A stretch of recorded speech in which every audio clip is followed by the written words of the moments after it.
तो साथियों फिलहाल तो चर्चा इस बात की है कि अमेरिकी उपराष्ट्रपति जेडी वेंस और सेक्रेटरी मार्को रूबियो इन दिनों इजराइल की यात्रा पर रहे और उन्होंने इजराइल की संसद द्वारा पास किए गए इस बिल का विरोध किया। अभी बिल की कहानी को समझें उससे पहले थोड़ा मैप को समझ लेते हैं। तो देखिए ये जो आपको पूरा दिख रहा है, इजराइल, गाजा, वेस्ट बैंक, ये सब थोड़ा मैप पर समझे तो समझ में आएगा। गाजा आप में से बहुत सारे लोगों ने इन दिनों न्यूज में सुना है। गाजा पर हमास का नियंत्रण है। अब आप पूछेंगे गाजा पर हमास का नियंत्रण है तो वेस्ट बैंक पर किसका नियंत्रण है? तो देखिए यहां पर ना दो पार्टियां हैं असल में। गाजा पर अगर हमास नियंत्रण करता है तो यहां पर नियंत्रण करता है फिलिस्तीन अथॉरिटी, पीए कहते हैं, और उस पीए का जो पॉलिटिकल विंग है उसे फतह कहा जाता है। यहां फतह का शासन है और यहां पर हमास का शासन है। इन दोनों की बिल्कुल नहीं बनती है। अगर कोई पूछे कि फिलिस्तीन क्या है तो वो गाजा प्लस वेस्ट बैंक है। गाजा प्लस वेस्ट बैंक अगर फिलिस्तीन है तो उस फिलिस्तीन में गाजा वाली जो पार्टी है उन दोनों की बनती कोई नहीं है, तो फिलिस्तीन टेक्निकली एक साथ हो भी नहीं सकता। अर्थात पैलेस्टीनियन अथॉरिटी का हमास पर कोई नियंत्रण नहीं है, दोनों अलग चलते हैं। वर्ल्ड वाइड अगर देखा जाए तो गाजा का जो ऑरा है या फिर ये कहिए कि जो महत्व है वो वैश्विक कम्युनिटी पर ज्यादा है। मतलब यहां पर बहुत ही कम क्षेत्रफल पर बहुत सारी आबादी रहती है। वैश्विक समुदाय गाजा के लिए बहुत ज्यादा आवाज उठाता है। वेस्ट बैंक एरिया वाइज बड़ा जरूर है लेकिन इस पर 60% से अधिक, और भी मैं कहूं तो लगभग 70% से अधिक क्षेत्रफल पर इजराइल नियंत्रण करता है।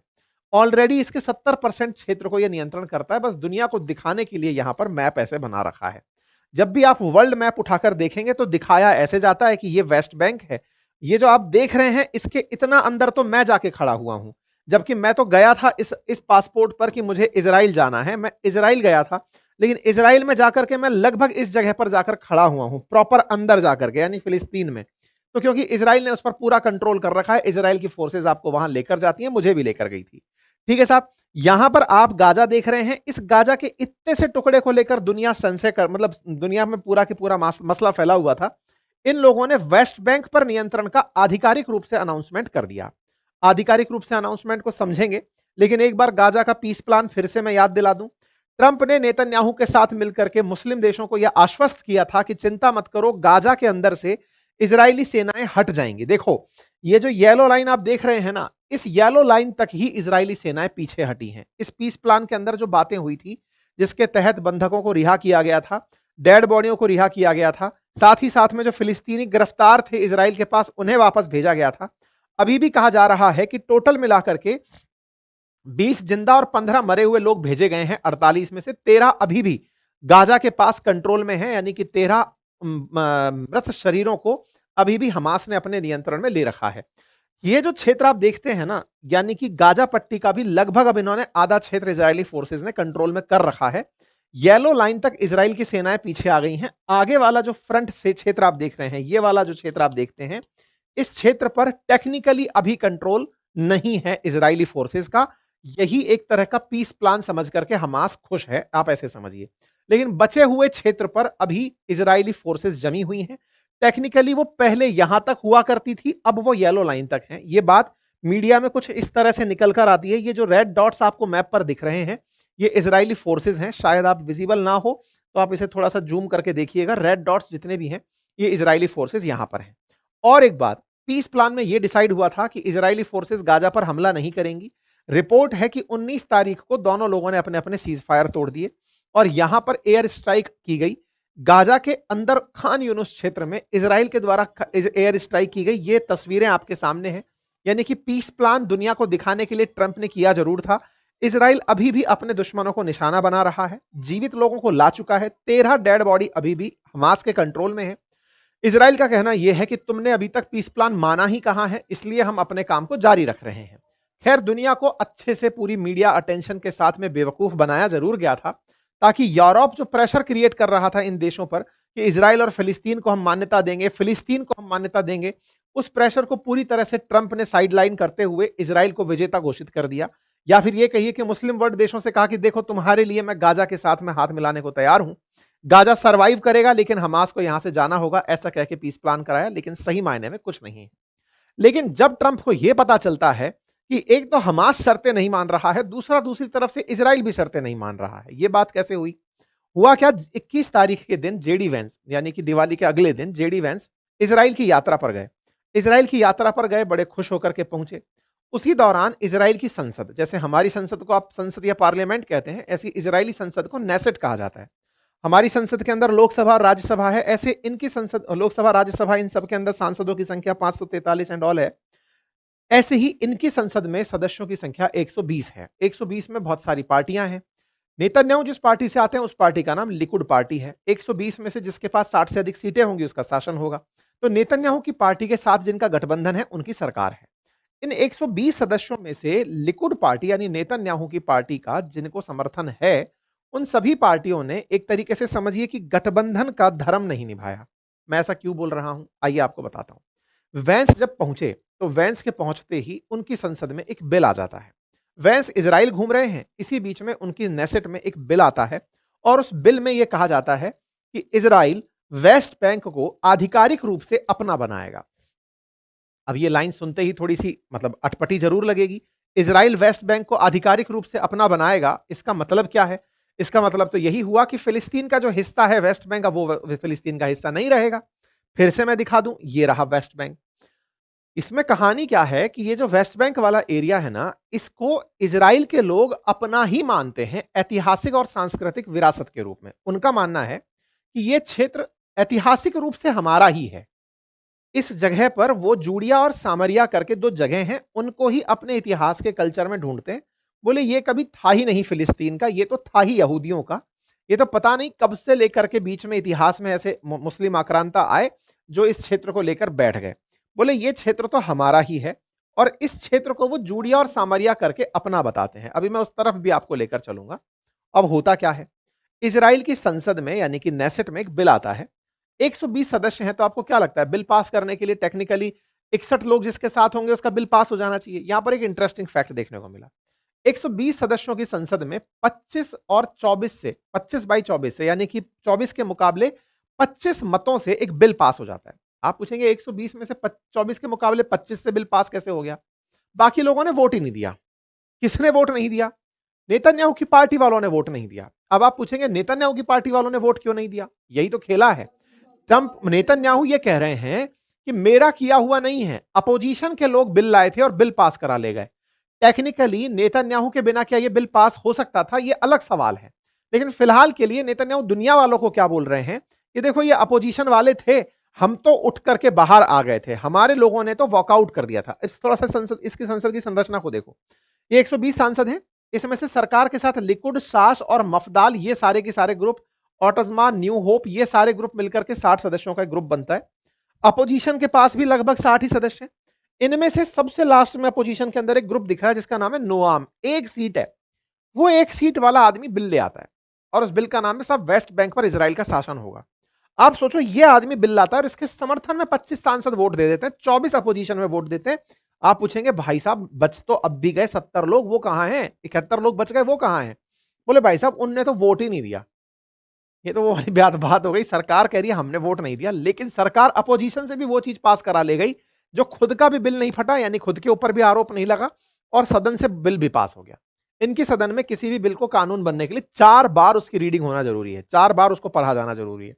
पहली बार में सरकार के पक्ष ने अपनी तरफ से बायकॉट कर दिया, हम तो वोट ही नहीं देंगे। सरकार वोट नहीं दे रही है, टेक्निकली जिसके पास बहुमत है वो तो चाहे जिस बिल को गिरा दे, लेकिन नहीं गिराया गया। इस चक्कर में ट्रंप फटे हुए हैं और वेस्टर्न वर्ल्ड के देश फटे हुए हैं कि नेतन्याहू हमें बेवकूफ ना समझो, तुम चाहते तो इस बिल को रोक सकते थे, लेकिन तुम इस बिल को संसद से पास करा ले गए। उम्मीद है कि आप इस बात को समझ रहे हो। नेतन्याहू अपनी तरफ से दुनिया वालों को जो बात बोल रहे हैं वो कह रहे हैं कि हमारा एक आदमी था जो बगावती हो गया था। टेक्निकली आप सोचिए 24 के मुकाबले 25 मतों से अगर कोई चीज पास हुई है तो वो जो एक वोट था ना, असल में वो नेतन्याहू की पार्टी का ही एक आदमी था जो बगावती हो गया लास्ट मोमेंट पर। उसका नाम था यूडी एलिस्टाइन। वो भाई साहब जाकर के मिल गए अपोजिशन के साथ और कहा कि मैं बिल पास कराऊंगा और अपनी तरफ से कहने लगा कि अगर मैं जूडिया और सामरिया के लिए कुछ नहीं कर पाया तो मेरा जीवन ही मतलब कोई अर्थ ही नहीं है। असल में वेस्ट बैंक को ये लोग जूडिया और सामरिया के नाम से जानते हैं। ठीक है साहब, जूडिया सामरिया का हिस्टोरिक बैकग्राउंड यही मानते हैं कि बैबिलिकल जो किंगडम है उनके अंदर ये जगह इसराइल की हुआ करती थी। इस जगह जिसको आप तस्वीरों में देख रहे हैं एग्जैक्टली मैं इसी जगह पर गया हुआ था।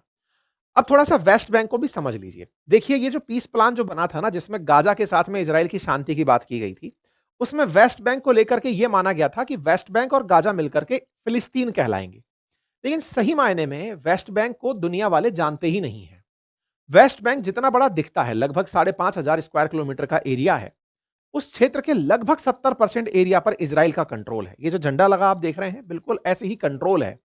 बाकायदा प्रॉपर तरीके से कॉलोनी बनी हुई है। पूरे वेस्ट बैंक को 3 भागों में बांटा गया है, ए भाग, बी भाग, सी भाग।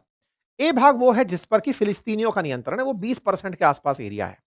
बी भाग वो है जिस पर फिलिस्तीन और इसराइल दोनों मिलकर कंट्रोल करते हैं। फिलिस्तीनियों का जो कंट्रोल है वो फिलिस्तीनियन अथॉरिटी का कंट्रोल है, पैलेस्टीनियन अथॉरिटी जो फतेह के माध्यम से शासन करती है, ठीक है। जो बाकी बचा 20% एरिया है, मतलब 20% पर हो गया जिस पर ए पार्ट जिसको कहा गया, दूसरा जो पार्ट है वो है लगभग 25%। उस एरिया पर दोनों मिलकर शासन करते हैं। इजराइल की सेना वहां पर सारा की सारा नियंत्रण करती है। और जो तीसरा पार्ट है, जिसको पार्ट सी कहा जाता है, उस पर पूरी तरह से इजराइल का कंट्रोल है। और तो और ये पूरी तरह से एक तरह का लैंडलॉक एरिया है। अगर आप इसको मैप पर देखें तो आप समझ पाएंगे, ये पूरा इजराइल है और इधर की तरफ जॉर्डन है, यहां डेड सी है और इधर की तरफ इनकी रिवर है। तो इस तरफ से यहां जॉर्डन दूसरा देश है, इधर की तरफ इजराइल दूसरा देश है। वेस्ट बैंक के लोगों को रोजगार करने के लिए भी जाना इजराइल ही पड़ता है, और इजराइल जाने के लिए उन्हें इजरायली फोर्सेस से परमिशन लेनी पड़ती है। जब से ये जो अक्टूबर वाला हमला हुआ गाजा से, तब से वेस्ट बैंक से आने वाले लेबर्स को भी आने नहीं दिया गया इजराइल में। एक तरीके से इजराइल में उनकी एंट्री को बाधित कर दिया गया। ये पूरा पूरा जो क्षेत्र है, यहां पर काम करने वाले लोग आज काम के लिए तरस रहे हैं, पानी के लिए तरस रहे हैं, स्वास्थ्य के लिए तरस रहे हैं। वर्ल्ड वाइड जितने भी मुस्लिम देश हैं, चाहे जॉर्डन बैठा हो, चाहे इजिप्ट बैठा हो, सऊदी बैठा हो, ये सब इस क्षेत्र के लिए चिंता जरूर दर्शाते हैं, लेकिन दुनिया को, यानी कि इनके यहां रह रहे लोगों को सच ना पता चले, बस उतना ही चिल्लाते हैं। सच यह है कि इस क्षेत्र पर वास्तविक नियंत्रण इजराइल का ही है। आप सोचिए ना, 70-75% पर इजराइल का नियंत्रण है और दुनिया को लगता है कि वेस्ट बैंक अभी फिलिस्तीन है। ऐसा वास्तविकता से बिल्कुल उलट है। और ये बात मैं आपको ग्राउंड रिपोर्ट के आधार पर बता रहा हूं, जो मैं जाकर देखकर आया हूं, वो पूरी बातें मैं आपको बता रहा हूं।